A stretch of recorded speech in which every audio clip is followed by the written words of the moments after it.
If you're new to C. difficile, knowing the best route to take can be a bit daunting. When I first started helping people with C. difficile, almost everybody asked, what is the best remedy for me to take? Most people guess about the best remedy and end up getting frustrated, so I've put together some tips today to help you find the right path. If you're not sure which C. diff remedy is the best to start with or what's best for your situation, this video is for you. In this video, I'm going to share with you the three main types of C. difficile remedies, why no single remedy will work for every person, how to choose the right remedies for you and use them safely and effectively, my number one rule for C. diff remedies, and why even the best remedy can fall short if relapse is not addressed.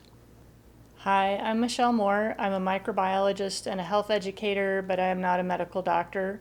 My videos cover my experience, research, and years of helping people get through antibiotic-resistant infections. When it comes to determining what C. diff remedy is best for you, be sure you discuss it with your healthcare provider. When it comes to C. difficile, there's a lot of remedies out there, but trying to figure out which ones actually work and what's best for you can be quite overwhelming. I have found that C. diff remedies fall into three kinds of categories. First would be antimicrobial remedies. Second would be gut supportive therapies. And third would be gut microbiome rebuilders. Let's walk through each one and how they all can fit together. This first group is antimicrobial treatments, and it's all about targeting the C. difficile bacteria. The first group is antibiotics, and the most common options here are prescription oral vancomycin and fidaxomicin, which is commonly known as difficile. The antibiotic metronidazole is no longer considered effective for C. difficile because of its growing antibiotic resistance. Now, these antibiotic treatments are the go-to for mainstream medicine, hospitals, and clinics. They may work in the short term, but they have many negative side effects. They don't rebuild the gut. They are prone to antibiotic resistance, and they don't do anything about leftover toxins or spores from C. difficile. There are also alternatives to antibiotics. These are natural antimicrobials that can also function a lot like an antibiotic. The advantage with natural antimicrobials is they often come against antibiotic resistance factors in the bacteria. So in the case of C. diff, it will use spores or efflux pumps or biofilms, and natural antimicrobials can actually work against a lot of those resistance factors as well. Now, natural antimicrobials tend to work more gently and broadly than antibiotics. They tend to have fewer side effects, and they don't have the issue of antibiotic resistance. And they don't usually disrupt the good microbes in your gut. Now, some of my favorite herbal antibiotics can inhibit C. diff sporulation, which is where the C. diff spores become the live bacteria. And one of the natural antimicrobials that does that is allicin from garlic. There's also berberine, which comes from golden seal or Oregon grape. This has been shown to inhibit C. diff bacteria from actually forming the C. diff spores. There is carvacrol. This comes from pure oregano essential oil, and it has been shown to reduce C. diff spore formation as well, and that shows promise for preventing colonization and relapses. One of my favorite herbal remedy blends contains these antimicrobial ingredients, and it's also effective at busting open biofilms which hide pathogens like C. difficile. And it's also not been shown to negatively affect the healthy gut bacteria. I'll include links in the description for more information on some of my favorite formulas. So whether you're using prescription antibiotics or natural antimicrobials, the goal is the same, and that's to reduce the C. diff bacteria. But that's only one piece of the puzzle, and unfortunately, that's where most people's C. difficile treatment plan ends. This next group of remedies aren't about killing C. diff bacteria, but they're about helping your gut feel better. C. diff and its toxins are very irritating and inflammatory, so whether you're taking antibiotics or antimicrobials, these gut supportive therapies can reduce the inflammation in your GI system and make you feel a whole lot better while you're dealing with the C. diff infection. But one of the most important yet overlooked gut supportive therapies are toxin binders. Toxin binders latch on to the C. difficile toxins A and B and help escort them out of your body, and this will help reduce the worst of the symptoms in C. difficile. Now, immunoglobulins are one of my favorite types of toxin binders. They bind toxins gently and effectively. They're easy to use, and even easier than some of the binders like charcoal or clay. Immunoglobulins will specifically bind to C. difficile toxins A and B, as well as many other toxins and pathogens. They provide much needed symptom relief. Immunoglobulins will also help solidify loose stools, and they even help with IBS symptoms. Now, immunoglobulins are great to add before starting probiotics or antimicrobials or even antibiotics, as they can help calm and prepare the gut and also help bind up those inflammatory toxins as the bacteria die. Now, there's also charcoal, clay, and pure clinoptilolite zeolites, and these can also play a supportive role in binding up gut inflammatory toxins as well. But binders aren't the only way you can support your gut. You can also find teas or supplement forms of licorice. Also, you might see it as DGL licorice. There's marshmallow root and slippery elm. And these may help you by forming a mucus protecting film over the gut lining. Another notable supplement is the amino acid L-glutamine. Now, this has been shown to help reduce intestinal discomfort. In lab and animal studies, glutamine has been shown to help protect the intestinal lining, and it reduces C. diff toxin damage. And lastly, don't overlook Saccharomyces boulardii. It's a bit of a mouthful, but it's a probiotic yeast, and it works as a supportive therapy in the GI system because it helps shorten the duration of diarrhea, C. diff diarrhea, antibiotic-associated diarrhea, and it strengthens the gut wall. Sac-B also reduces intestinal inflammation and aids in inflammatory bowel disease. So this can be especially helpful during or after antibiotic therapies. And keep in mind, avoiding problem foods such as sugar, dairy, or greasy meals, these can also make a really big difference in how your gut feels on a day-to-day basis. The third type of C. diff remedy focuses on rebuilding the balance of the gut microbiome. This is where probiotics or fecal matter transplants, or FMT, come into play. If you're using mainstream medicine, then your doctor may prescribe an FMT. FMT is a medical procedure that transfers healthy bacteria from a donor into your gut, usually through what they call poop pills. It can bring fast relief, and it has fewer side effects than antibiotics. But it's important to know, just like antibiotics, FMT results can be temporary, they can require multiple rounds, and the procedure itself is not without risks. If you're using a holistic approach, then probiotics are the main microbiome building remedy you'll encounter. The right kinds of probiotic therapies, which I'll cover in Section 3, can help crowd out harmful bacteria in the gut, reduce inflammation, and rebuild your gut environment. Probiotics are like gardeners of the gut. They help feed and nourish what's been lost. They pull out the weeds so your microbiome can come back into balance.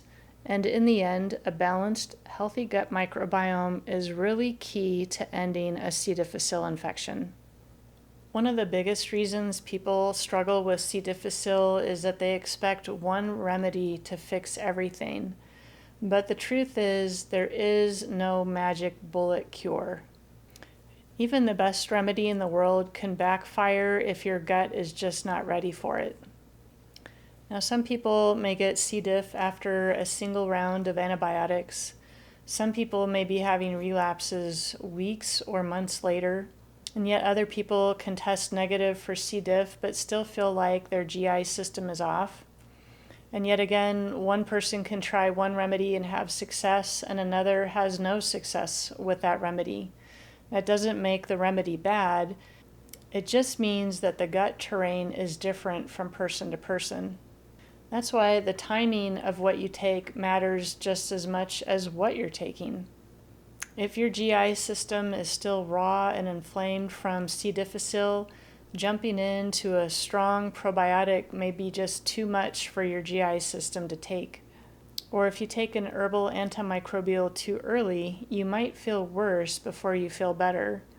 So healing from C. difficile isn't about trying to blast your gut with a bunch of different remedies all at the same time. It's about supporting your system in the right order, in the right timing, and at the right pace. We've seen people who've tried probiotics before their gut was ready, and they got really discouraged because it made their GI system feel a lot worse. But once they took a step back and started with a gentle toxin binder, they were later able to slowly add in the probiotic, and everything worked fine. So it was the same product, the same person, but just different timing. So the key takeaway here is that if something isn't working, it doesn't necessarily mean you need something stronger. It could just mean the timing is off. You might need to take a step back and add in a different step before you can move ahead. So how do you choose the right remedy or combination of remedies for your unique situation? Well, here's the good news. You don't have to figure it out all at once. You just need to start in the right place and build it out from there. So before you decide what to take, ask yourself one simple question. Is my gut still raw, inflamed, and reacting to everything? Or is my gut starting to stabilize? So if you're still having diarrhea multiple times a day, or IBS type symptoms, a raw, burning, irritated gut, or cramps, urgency, or bloating from the smallest thing you eat, then there's a good chance your gut lining needs some calming and cleanup before you can throw powerful probiotics or potent antibacterial remedies into the mix. And that's where those toxin binders come in. They can help you ease into probiotics and antimicrobial remedies with fewer side effects and better results. They really can help mop up those leftover C. difficile toxins. They can reduce your immune system overreaction and make your gut less sensitive. So toxin binders are the place to start if you're still in the middle of an active gut challenge and still experiencing those infection symptoms. So a great second step is if you have diarrhea, like antibiotic-associated diarrhea or C. diff diarrhea, after starting up that toxin binder, a great second remedy to add for this diarrhea support is that Saccharomyces boulardii, or Sac-B, the probiotic yeast. Many people feel noticeably better with reduced diarrhea after adding this in. Now, we usually recommend starting low and slow with Sac-B, such as one dose every other day, or even partial capsule doses if you're super sensitive to new supplements. You can find my favorite professional strength Sac-B probiotic in the description below. Now, also note, if you've tried Sac-B before and you couldn't get it to work, those toxin binders might be an important key for you to add in first. Or if Sac-B just wasn't moving the needle for your GI system, you might want to look into natural antimicrobials instead. Now, if your infection is severe, If it's not responding to antibiotics, or perhaps you can't even take antibiotics, or you feel like something is still hanging on, this is when natural antimicrobial remedies can come in. Now, these antibacterial remedies work best after you've had at least a few days of support with those toxin binders and with Sac B probiotics. That way your gut has had some time to heal and calm down before adding in a potent antibacterial remedy. Now, when antibacterials or antibiotics kill bacteria, they leave behind toxic and inflammatory byproducts in your gut, such as dead bacterial debris. There could be biofilm components in there, endotoxins, C. diff toxins, and ideally you're supporting your GI system with these toxin binders to help bind up and escort these inflammatory agents out of your colon. And that will help your gut deal better with these toxins before and during antibacterial product use. Now keep in mind, once your GI system starts to settle, don't rush into taking multiple new products at once. People get into trouble by taking 2 or 3 new supplements at the same time. So I always suggest introducing one new remedy at a time. Start low and go slow, and wait a few days just to see how your body responds before you add something else new into the mix or before you increase your dose. Once things are beginning to turn around, or you've gotten used to the toxin binder, the Sac B probiotic, or any herbal antimicrobial support you're using, that'll be a great time to start rebuilding your microbiome. And this is where spore-based probiotics like Bacillus really shine. They're tough enough to survive digestion, and they help restore balance by crowding out unwanted microbes. They help reduce inflammation in the gut, and they help heal and rebuild your gut terrain. But again, go slow with probiotics. Start with 1 capsule every other day, or even less if you've had a sensitivity in the past. Most people ramp up to the full Bacillus probiotic dose over 2 or 3 weeks. Now, after your recovery is well underway and you're feeling more like your old self again, that's where long-term maintenance becomes important. Now, this could include things like prebiotics. Now, these are food for beneficial bacteria. Gentle ones like fructooligosaccharides and galactooligosaccharides, they selectively feed beneficial bacteria without feeding the disease-causing species. You may also want to include some gut lining support, such as licorice or L-glutamine, or even a low-dose immunoglobulin support, as not only do they bind up toxins, but they help support repairing the gut. And there's also low-level probiotic support, and that can include taking a lower maintenance dose of probiotics just to help keep your microbiome strong. Now, these remedies can help keep you out of the relapse cycle and support a gut that stays resilient in the face of future stressors. So remember, this is a process. When you support your body with the right things at the right time, it's amazing how much better your body can respond. Keep in mind that in the long run, choosing the right remedy is important, but it's not the whole picture. It takes a bigger picture approach, one that supports your gut, your immune system, and your entire body. That's why my number 1 rule for tough infections like C. diff is this: don't just focus on wiping out the bad bacteria. Focus on rebuilding the whole gut environment.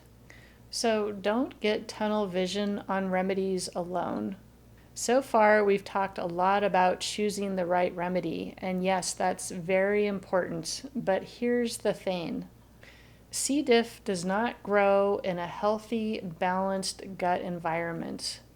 It shows up when things are off. If the good bacteria are dead or the gut is just out of balance. And this is why a single product, even if it's the best, isn't enough on its own. So instead of putting all of your hope in a single remedy, think in layers. Complete healing happens when you support your gut from multiple angles.